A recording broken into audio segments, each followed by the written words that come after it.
हे अर्जुन, प्राणी का कोई भी कर्म नष्ट नहीं होता। मनुष्य को अपने हर कर्म का फल अवश्य मिलता है। इस तरह प्राणी के कर्मों के अनुसार उन कर्मों का फल हर मनुष्य के प्रारब्ध में लिख दिया जाता है। इसी कारण हर जन्म में मनुष्य अपने ही कर्मों के बंधनों में बंध जाता है। इसी कर्म के बंधन में बंध जाने के कारण मनुष्य आवागमन अर्थात जन्म जन्मांतर के चक्रव्यूह में फंसा रहता है और उसे मोक्ष प्राप्त नहीं हो पाता। कर्म के बंधन से आवागमन या जन्म जन्मांतर का क्या संबंध है? मनुष्य अपने एक जन्म में जो कर्म करता है उन कर्मों के फल के रूप में पाप और पुण्य दोनों ही होते हैं। कभी पाप अधिक होते हैं तो कभी पुण्य। दोनों का दुख सुख भोगते हुए मनुष्य अपने नए जीवन में जो कर्म करता है उनका हिसाब पाप पुण्य के खाते में नए सिरे से लिख दिया जाता है। इस तरह इन नए कर्मों को भोगने के लिए एक और नया जन्म लेता है और जन्म जन्मांतर का यह सिलसिला लगातार चलता रहता है और मनुष्य की आत्मा का अपने परमात्मा से मिलन नहीं होता, जिसे मोक्ष कहते हैं। हे कृष्ण, इसका अर्थ तो यह हुआ कि मोक्ष प्राप्त करने के लिए मनुष्य को पाप और पुण्य से बचने के लिए कोई कर्म ही नहीं करना चाहिए। सारे कर्मों का त्याग करके सन्यासी बन जाना चाहिए। कोई भी मनुष्य अकर्मण्य नहीं हो सकता। कर्म तो उसे हर स्थिति में करना पड़ता है। परंतु सन्यासी तो कर्म का त्याग तो करते ही हैं। हे पार्थ, सन्यासी भी कर्मों का त्याग नहीं करते, न ही कर सकते हैं। मैंने पहले कहा था कि सन्यासी भी कर्म करते हैं। खाना पीना, उठना बैठना, तपस्या करना, साधना करना, ये सब भी तो कर्म ही है। कर्म से कोई कैसे मुक्त हो सकता है? हे केशव, जब कर्म से मनुष्य मुक्त नहीं हो सकता तो वो कर्म कैसे करे कि उसे पाप और पुण्य से मुक्ति मिले? हे पार्थ, इसका तरीका यह है कि मनुष्य फल की इच्छा त्याग कर कर्म को अपना धर्म समझकर करे। फल उसे अवश्य मिलेगा, परंतु इस फल का वो विधान की इच्छा समझकर स्वीकार करे। ज्ञानी पुरुष इसी योग को अपनाकर कर्म योगी बन जाते हैं। कितना महान सत्य प्रभु ने सहज ही कह दिया। वो कैसे भगवान?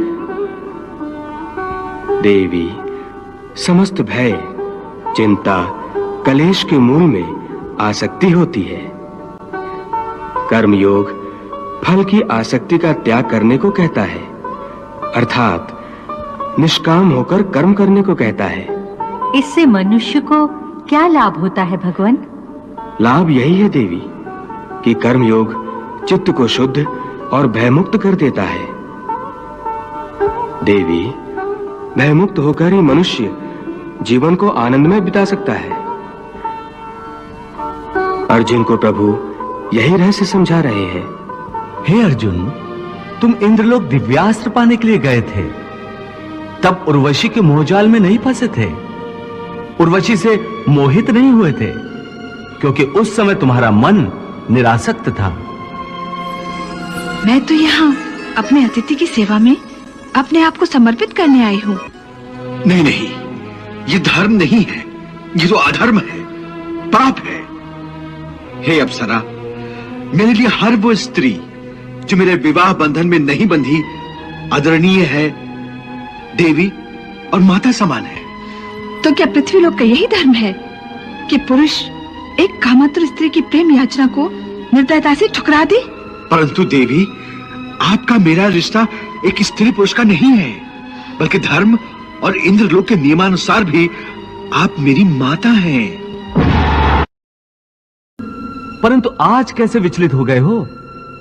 उस समय तुम अपना धर्म नहीं भूले थे, परंतु इस समय तुम अपना धर्म भूल रहे हो।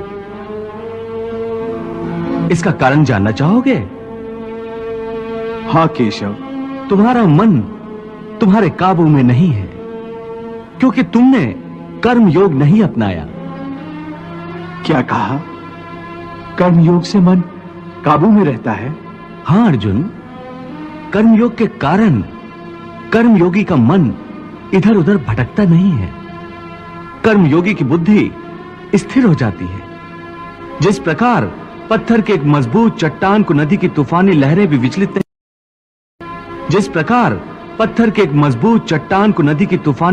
विचलित नहीं कर सकती, अथवा बहुत बड़ा जल प्रपात भी जिस पत्थर को नहीं तोड़ सकता, उसी प्रकार कर्मयोगी का मन भी न बाढ़ से विचलित हो सकता है और न भावनाओं के वेग से खंडित हो सकता है। हे पार्थ, इसलिए तुम निष्काम कर्मयोग की साधना करो। और निष्काम कर्मयोग की सबसे बड़ी विशेषता यह है कि तुम कर्म करते हुए भी कर्म के बंधनों में बांधे नहीं जाओगे। हे केशव, कर्म करते हुए भी कर्म का बंधन नहीं होगा, ये कैसे संभव? उस कर्म का तरीका बताओ जिससे कर्म करो और बंधन भी ना हो। इसका बड़ा ही सहज तरीका है। तुम कर्म फल में आसक्ति मत रखो। ये कैसे हो सकता है? फल प्राप्ति की इच्छा तो हर कोई करता है। परंतु क्या इच्छा करने से मनुष्य को फल की प्राप्ति होती है? नहीं अर्जुन, क्योंकि फल तो प्रारब्ध के हाथ में है। और जो भी मनुष्य फल प्राप्ति की इच्छा करता है, उसका मन फल के बारे में सोचकर अपने कर्म और कर्तव्य से विचलित हो जाता है और उसे वो फल प्राप्त नहीं होता जिसकी उसने इच्छा की थी। पार्थ, मनुष्य केवल कर्म कर सकता है, फल कदापि मनुष्य के अधीन नहीं है। केशव, यदि फल की प्राप्ति मनुष्य या उसके कर्म के अधीन नहीं है, तो कर्म ही क्यों करे? क्योंकि मनुष्य का धर्म है अपने कर्तव्य का पालन करना। इस कर्तव्य पालन के लिए आवश्यक कर्म करना। परंतु हे केशव, फल प्राप्ति की कामना छोड़ने पर मनुष्य में कर्म करने की प्रवृत्ति उत्पन्न कैसे होगी? यदि फल की इच्छा न रहेगी तो मनुष्य कर्म ही क्यों करेगा? हे अर्जुन, जो साधारण मनुष्य फल की इच्छा से ही कर्म में प्रवृत्त होते हैं, वो सुख दुख आदि के चक्र में फंस जाते हैं। उनकी मन शांति नष्ट हो जाती है। हर पल हर समय फल प्राप्ति के विचार से उनकी निद्रा उड़ जाती है। हे पार्थ, तुम दुर्योधन और उसके भाई को ही देखो। बचपन से ही दुर्योधन, शकुनी और दुशासन आदि ने हस्तिनापुर के सिंहासन को प्राप्त करने के लिए कितने अधर्म किए, याद है ना तुम्हें? उन्होंने जब भीम भैया को पानी में फेंक दिया था और वो घटना भी याद होगी जब इन्हीं कौरवों ने तुम सब पांडवों को लाक्षागृह में जलाकर मार डालने की चाल रची थी।